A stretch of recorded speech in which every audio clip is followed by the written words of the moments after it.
দেশে কেউ কাউকে ঋণ দিতে চায় না। আপনারা একটা হাদিস অনেকে শুনেছেন, কোন কোন ক্ষেত্রে দান করার চাইতে ঋণে সওয়াব বেশি।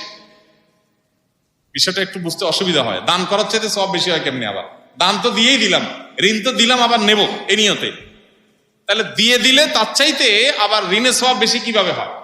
এর অর্থ হলো যে কোন কোন খাতে, ধরেন এক জায়গায় আপনি একটা মসজিদে এখন 2000 টাকা দিলেন, মসজিদে আপনার 2000 না দিলে অসুবিধা হবে না, আরো বহুত লোক দেওয়ার আছে, এই দানের চাইতে আরেকটা লোকে 2000 টাকা লোন দিলে অনেক উপকার হবে, ওই লোনটা বেশি সওয়াব। কথা কি বুঝতে পারছি? কয়েক গুণ বেশি সওয়াব হাদিসে আসছে। এই জন্য ঋণ পরিশোধ করার প্রবণতা, ঋণ পরিশোধ না করার প্রবণতা আমাদের সমাজে ব্যাপক আকারে হওয়ার কারণে ঋণ দেওয়ার ইবাদতটা হারায় গেছে সমাজ থেকে। এই জন্য সবাই ঋণ পরিশোধ করার ক্ষেত্রে দায়িত্বশীল হবো তো ইনশাআল্লাহ।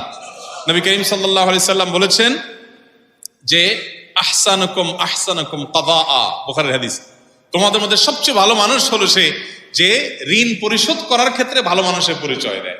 দোকান থেকে বাকি নিয়েছেন, আপনি পরিশোধ করার ক্ষেত্রে ভালো মানুষের পরিচয় দিলেন, অর্থাৎ যা বললেন কথা জবান রাখলেন। আপনি খান না খান, আপনার থাকুক না থাকুক, আগে পাওনাদারের পাওনা পরিশোধ করলেন।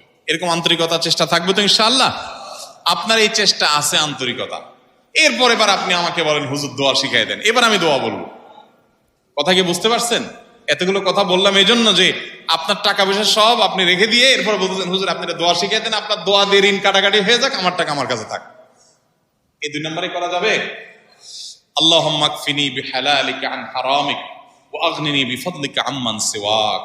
আল্লাহ, আমার জন্য যেন হালালই যথেষ্ট হয়, হারাম যেন প্রয়োজন না হয়, আপনি ছাড়া কারো যেন মুখাপেক্ষি হওয়া না লাগে, আপনি আমাকে সে তৌফিক দান করুন। এই দোয়া পড়বেন, আল্লাহুম্মা কফিনি বিহালালিকা আন হারামিক ওয়া আগনিনি বিফদলিকা আম্মান সিওয়াক। আর এছাড়া দোয়া কবুলের সময়গুলোতে সাধারণভাবে নিজের ভাষায় দোয়া করুন, আল্লাহ আমার ঋণ পরিশোধ করে দেন, আল্লাহ আপনি ব্যবস্থা করে দেন, আল্লাহ আপনি সহজ